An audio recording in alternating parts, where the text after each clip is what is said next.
Hey guys, today we've got the Redcat Machete on the bench, and we've got the Redcat Machete on the bench because we have got the updated parts from Redcat. I'm hoping these updated parts are going to make this thing durable, and we'll be able to get this thing out and do some bashing today, and really take this thing and put it through its paces and see what it's made out of. In this care package, we've got some updated arms for the front and rear, we've got some updated drive shafts for the center, and we've got some replacement lower mounts for the front and rear shocks. We'll take a closer look at these in a few minutes. First thing I want to look at are these center drive shafts because I want to put some 1 million weight differential fluid in the center differential, and we're going to replace these drive shafts at the same time. Let me get this center module out, and then we'll go ahead and take a look, and I'll show you what the difference in the drive shafts is.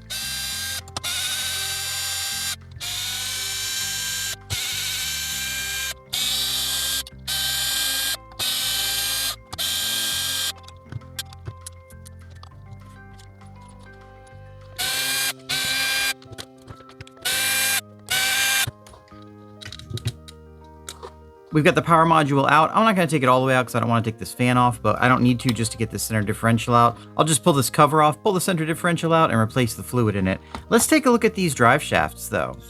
So these are the original drive shafts that came in, and you can see they are hollow. The replacement drive shafts are solid. That's going to make these a fair amount stronger. Now, it's not going to make them quite as strong as you might think because adding material to the center of something like this doesn't really increase the strength nearly as much as adding material to the outside of it, but it will make it stronger, and it should hopefully make these more able to handle the stress that's going to come from putting thicker center differential fluid in here. Going to go ahead and get this center differential out of here, get the fluid replaced. We'll replace these drive shafts, then we're going to take a look at those arms. All right, center module's all back in. This is actually pretty easy to do if you have power tools, and of course, if you want to get one of these trucks, make sure you get a 50 thousandths hex key because these little tiny grub screws that hold these sleeves on are 50 thousandths, and a lot of people aren't going to have this in their toolkit already. Let's get this off the bench and take a close look at the thing I'm sure we're all interested in, and that's the new upper arms. Here's the old original arm. This is the design that I broke on my very first crash with this truck. And here is the new updated arm. Now, I see a couple of really interesting things here that I want your opinion on as to why they've done this. First of all, when they ceased sales of this truck, they said they were going to be increasing the length of the grub screw inside this arm. What they didn't say they were going to be doing was redesigning the plastic molds and replacing the plastic parts of these arms, which clearly they have done here. You can see there's a lot more meat here, and there's a lot more meat here. Now that makes sense because I was wondering how they were going to put a longer grub screw in here without having this boss be longer. Here's the part I want you to help me figure out. If they went through the trouble of redoing these molds and redoing these injection molded parts, why didn't they just switch to a single plastic piece arm? Second is, I took a look and it's only been 2 weeks between the time they said they were going to be doing this update and the time that they shipped out these updated parts. Personally, I think it's a little strange that they could get these molds updated, get the parts created, get them assembled, and get them shipped in that shorter period of time. I'm wondering if they were already working on these updated parts before we pointed the problem out to them. Let me know what you think down in the comments about that. And while you're at it, let me know what you want me to do with this truck in the future. You might put some bigger tires on it, put 8S in it. We can do both those things. And make sure you get subscribed so you don't miss it. So like I said, they've increased the beef by quite a bit here on this arm. They've added a rib right here. They've increased the boss size here. They've increased the boss size here. And then, like they promised, they have increased the grub screw length on the inside, and they've increased that grub screw length by quite a bit. Looks like about 1/2 inch here. That's going to give us about 1/4 inch of increased grub screw length on both ends. Now, I do realize that by taking this new arm apart, I have potentially weakened it because I'm not going to be able to use whatever jig that they use to reassemble it on this arm. I'm going to mark this arm and put it in the rear. If this one breaks, I won't necessarily blame it on Redcat, but I wanted to take it apart just to see how long they made this grub screw. I'm going to put this back together. I'm going to put these arms on, throw a couple of big 3S batteries in this thing for 6S, and I'm going to see you outside. We're going to see if this thing is more durable and if it's any fun.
All right, let's get some tires on here with some better traction.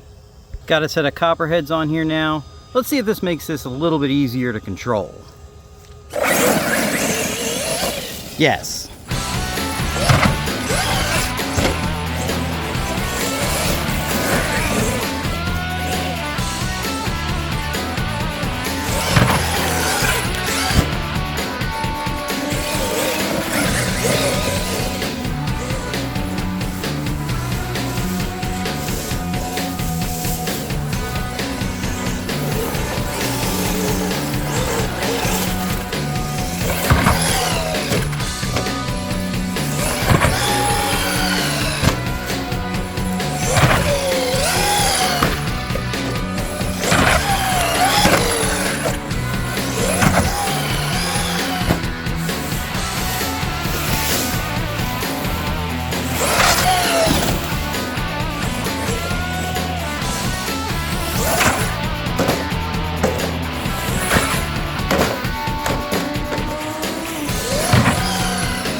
Alright guys, well I got a couple packs through this now, and we definitely took a little bit of damage, but not too much. Now, before I show you the damage that this thing took, make sure you get subscribed. We're getting really close to hitting 10,000 subscribers, and I'm going to do a big giveaway when that happens that you're not going to want to miss. So get subscribed and hit that bell so you'll be part of it. Let's take a close look at this. I've got a couple of what I would consider medium hard bashing packs for this now, and I've learned a couple of things. First one is, this body is pretty tough.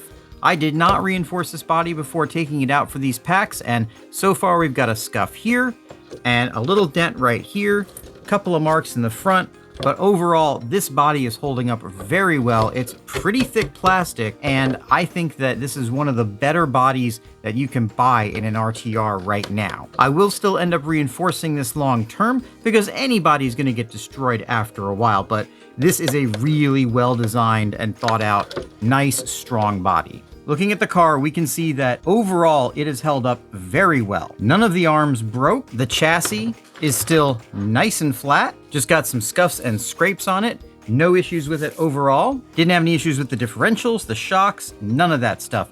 I did notice that the rear drive shaft is twisted just a tiny bit. I don't know if that will be a problem long term, but it is twisted a little bit. Other than that though, nothing broke and nothing got damaged. And I took some fairly hard hits with this thing, quite a bit harder than I took when I broke it the first time. So what is this truck and what isn't this truck? This truck, first of all, is not a serious stunt truck bashing vehicle. It's too long, too low, and doesn't quite have the power to get any real rotation in the air.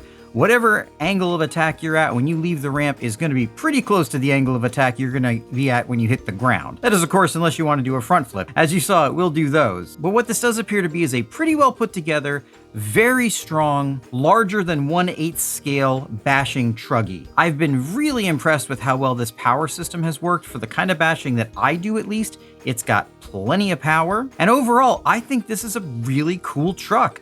Redcat really came through with these new updated arms. They seem to be far stronger than the previous version. And if you're in the market for a truggy that is not standard 1/8 scale, but you don't want to spend money on the big old XRT, this is definitely something that you should consider because it's pretty cool. All right, guys, let me know what you want me to do with this thing. And while you're at it, check out this other truck that is bigger than 1/8 scale and a fantastic value.